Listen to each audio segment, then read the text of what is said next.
일단은 일본은 평화헌법을 개정하는 참의원 선거 결과가 나올 겁니다. 제가 제가 아베 총리 있잖아요. 아베 총리에 대해서 제가 저도 무지하게 뭐 아베 뭐 그렇게 요구를 했는데 왜 그렇게 일본 총리 아베에 대해서 1.4로 우리가 공격을 했는지 이제 보면 여러분 간단해요. 우리가 개뻘짓하는 10년 동안 중국의 약진을 동아시아에서 중국의 약진을 막은 건 아베입니다. 아베 총리는 아베 총리는 전 세계 자유주의 국가들을 찾아다녔고 특히 인도에 엄청난 공을 들였어요. 인도에 엄청난 공을 들이고 거기에 이제 그 오늘 모디 총리 그거 뭐야 인도는 7월 9일을 추모의 날로 지정을 했습니다. 내일 그러니까 7월 9일 내일을 인도는 아베 총리 추모의 날로 지정을 했어요. 그러니까 인도에 아베가 어느 정도로 공을 들였는지 느낄 수 있는 거죠. 왜죠, 여러분? 인도 퍼시픽 쿼드 있죠. 인도 퍼시픽, 인도 태평양 대전략 이거에 인도가 중요한 축 아닙니까? 그것도 미국이 한 게 아니죠. 아베가 있죠. 아베가 그러니까 중국의 1대1로에 맞서서 인도를 찾아갔고 카슈미르에서 그 곤봉 들고 인도군하고 중국군하고 그 네버엔딩 스토리 쓰잖아요. 거기서 서로 총을 안 들고 들어가기로 전쟁이 날 수 있으니까 협약을 한 상태에서 거기 그냥 곤봉 들고 가서 차 뒤집어 엎고 육탄전 하지 않습니까? 육탄전을 깨면 거기 진짜 전쟁 나는 거라 계속 육탄전이 아주 그냥 끊임없이 나죠. 그게 여러분 거기가 그 왜 그래요? 거기를 그렇게 분쟁 지역이면 중국이 1대1로의 도로를 히말라야 산맥을 넘고 인도를 넘고 저기 파키스탄하고 이렇게 쭉 나가는 고속도로를 거기서 뻗어 나갈 수가 없습니다. 그러니까 1대1로를 막는 거죠, 그게. 그리고 이제 밑에 스리랑카 이런데 뭐 방글라데시, 스리랑카, 미얀마 이런데 중국한테 슝슝 뚫려서 이제 항구 제공하고 사회 인프라 제공하고 1대1로 그 일명 진주 목걸이 전략이라고 하죠. 그런데 이제 중국이 계속 거점을 만들고 있는 그거를 막는 거에 아베 총리가 전력을 다했죠. 1대1로 그래서 이제 1대1로와 기타 등등 그리고 이제 무엇보다도 또 그 프리 앤 오픈 지금 여기 제가 채팅창에도 나오는데 자유민주주의에 대해서 자유롭고 개방된 이라는 거 제가 그래서 네덜란드 국방장관이 우리나라한테 보내준 메시지도 여러분들한테 보여드리지 않았습니까? 기억이 나시나요? 네덜란드 국방장관이 우리한테 보내는 편지 자기네들이 그 한국전쟁 때 파격냈던 그 구축함하고 똑같은 이름의 새로운 구축함을 몰고 이번에 한국에 왔다. 그리고 우리가 참전했었던 국가다. 뭐 이렇게 쭉 나오는 그 영상 제가 보내드린 적이 있죠.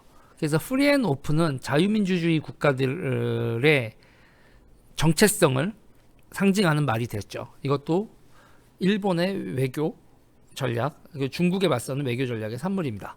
그리고 아베 총리가 이런 식으로 이제 인도 퍼시픽 전략을 쓰게 된 건 시진핑과 오바마가 만나면서 세계를 여러분 태평양을 반을 쪼개자는 시진핑은 태평양을 반을 쪼개서 왼쪽은 자기들이 관할하고 오른쪽은 미국이 관할하는 게 어떠냐 이런 식의 제안을 한 걸로 알려졌죠. 말도 안 되는 소리 하지 말아라. 미국의 기본 입장이죠. 그래서 그 도련선이라고 하죠. 섬들을 연결한 선. 중국은 그 도련선 1도련선, 2도련선을 뚫고 저기 솔로몬 제도까지 가는 걸 지금 현재 정책적으로 하고 있고 솔로몬 제도가 얘기 나왔을 때 뉴칼레도니아를 국토로 삼고 있는 프랑스도 발끈해가지고 호주에서 지금 여기 솔로몬 제도까지 중국이 진출한다고 난리가 났죠. 중국은 지금 구축함 한 1년에 20대씩 찍어내고 있고요. 거의 미친 듯한 속도로 찍어내고 있죠. 지금 척수로는 미국을 앞지르기 시작을 했고 그래서 미국도 600함대 냉전 때 600함대였거든요. 함정수가 600대였단 말이에요. 냉전 시대에. 그러다 지금 300대 이하로 줄였는데 다시 600함정 시대로 군비 증강을 한다. 바다에서 그러고 있고요. 이 모든 상황에서 그 중국이 태평양은 서쪽으로라는 얘기에 일본이 화들짝 놀라고 우리가 니네들 영향권 안에 들어간다는 거야. 그때 이후로 아베는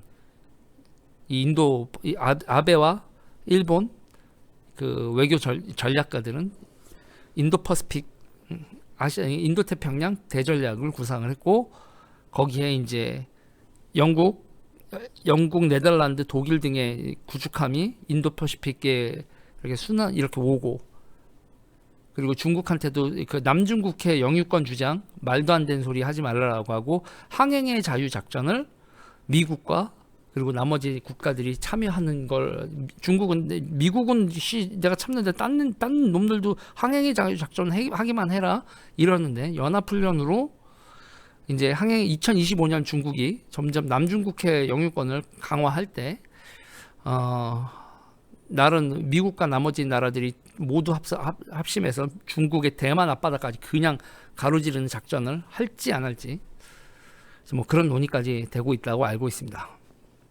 지금 상황에서 그러니까 여러분 이 패권 전쟁의 한 가운데서 중국의 팽창에 알레르기 반응을 보이면서 맨 프론티어에 섰던 그 정치가가 바로 아베죠.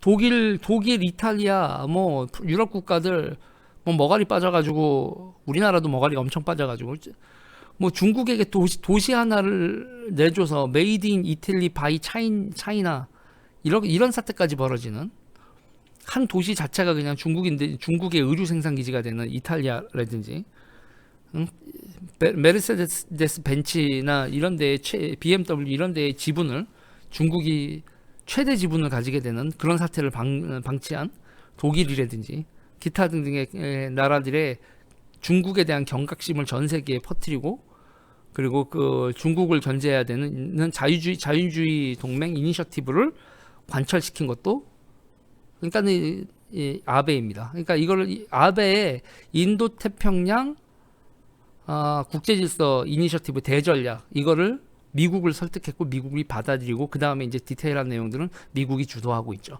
그러니까 시작 이니셔티브 리그 오브 레전드 할 때 이니시 건다고 하죠. 그 이니시는 아베가 건 겁니다. 절대로 중국에게 태평양을 내줄 수 없다. 인도 태평양을 내줄 수 없다. 중국의 1대1로와 진주 목걸이 전략 그리고 남중국해 영유권 그리고 대만의 점령 제1도련선 돌파 그 어느 것도 허용할 수 없다.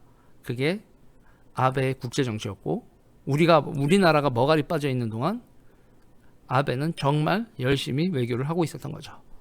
우리가 아베다 나경원 의원도 나베 그러면서 욕먹는 사이에 전 세계는 그렇게 굴러가고 있었던 겁니다. 지금 이 상태에서 앞으로 어떻게 하는 거에서 중요한 건요, 여러분. 지금 우크라이나 전쟁이 터지고 난 다음에요. 우크라이나 전쟁이 터지고 난 다음에 자유민주주의 국가들이 전쟁 준비 상태나 기타 등등이 한신무아지경이었다는 게 나오고 있죠. 독일 같은 경우에는요, 여러분 제대로 전시에 투입할 수 있는 탱크, 자주포, 장비, 뭐 운송 트레일러, 기타 등등 장비가 관리를 안 해서 냉전 시대에 50만 대군을 유지했던 서독이 통일 이후에 헬렐레해져서 보급품도 제대로 안 되고 이런 상황이었다는 게 뽀록이 났죠. 뭐 탄약도 없고 비축탄도 없고 쓸 수 있는 장비 오로지 미국 형아들이 해줘 뭐 이런 상황인 게 오지게 뽀록이 났죠.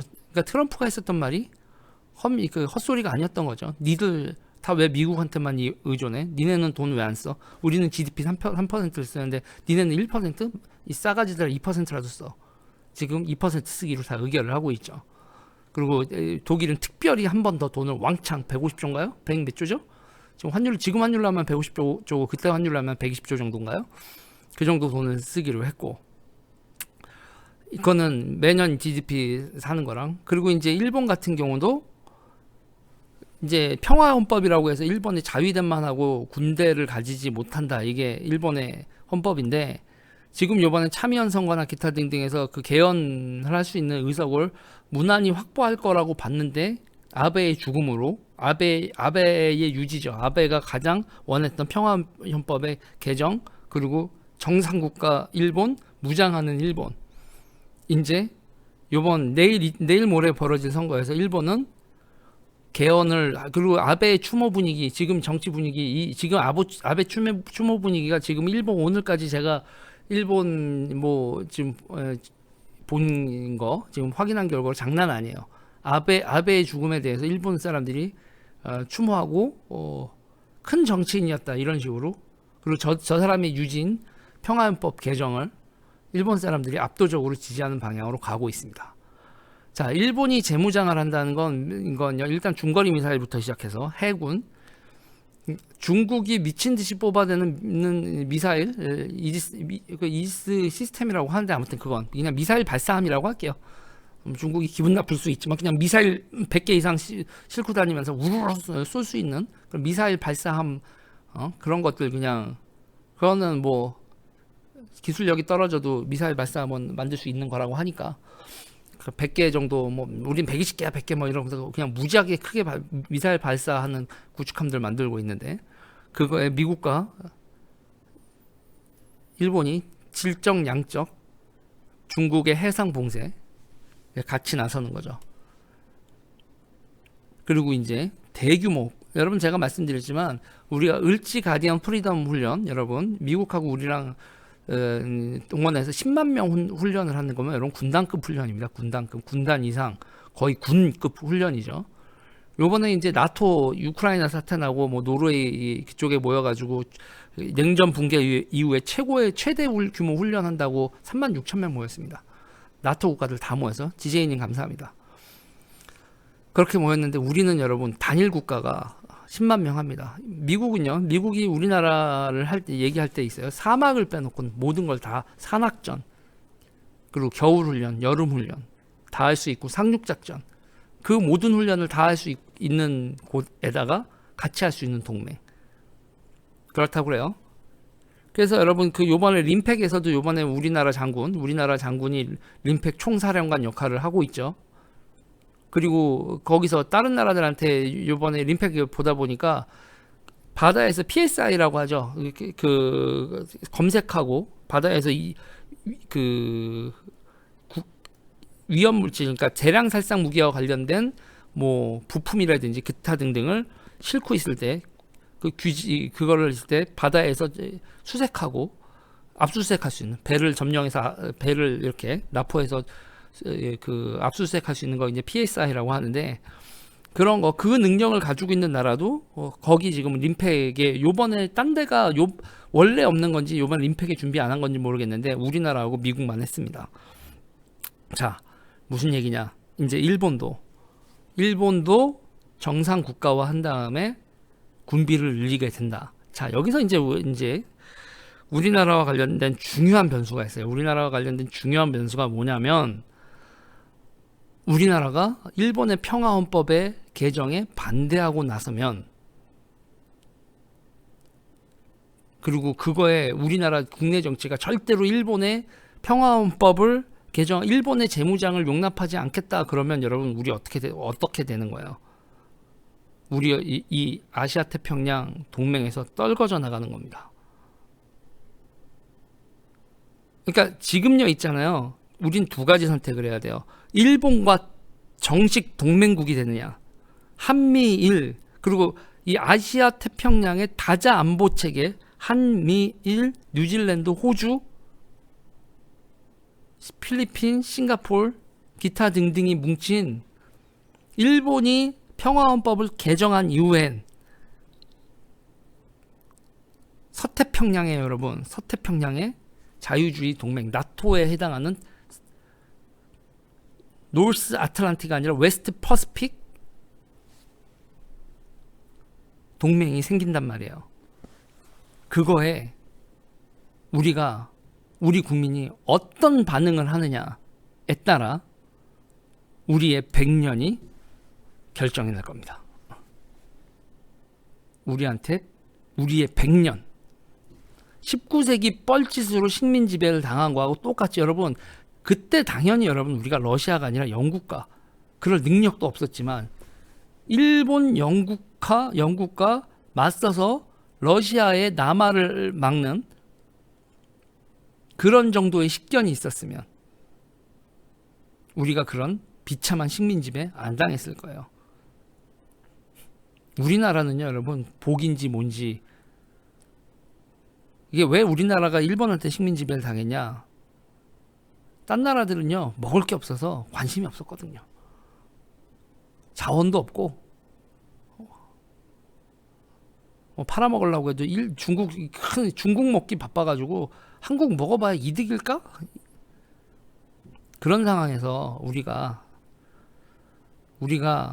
그때 중국하고 러시아가 아니라 해양 세력인 영국, 일본 이쪽하고 재빨리 같이 보조를 맞췄으면 그렇게 비참한 역사를 맞지 않을 수도 있었단 말이에요. 아니, 저는 프랑스하고 독일이 동맹도 하는 와중에 여기서 일본 가지고 바보짓 하면 우리의 100년, 우리의 21세기는 또다시 19세기가 된다. 지금 이건 여러분 대단히 중요한 역사적 전환기고 정신들 바짝 차려야 된다. 좌파의 선동에 대한민국 국민들 넘어가기 딱 좋은 상황이고, 지금부터 2년 일본과 우리나라가 군사적 동맹 관계로 정립되느냐 아니냐는 우리의 운명을 가르게 될 거다.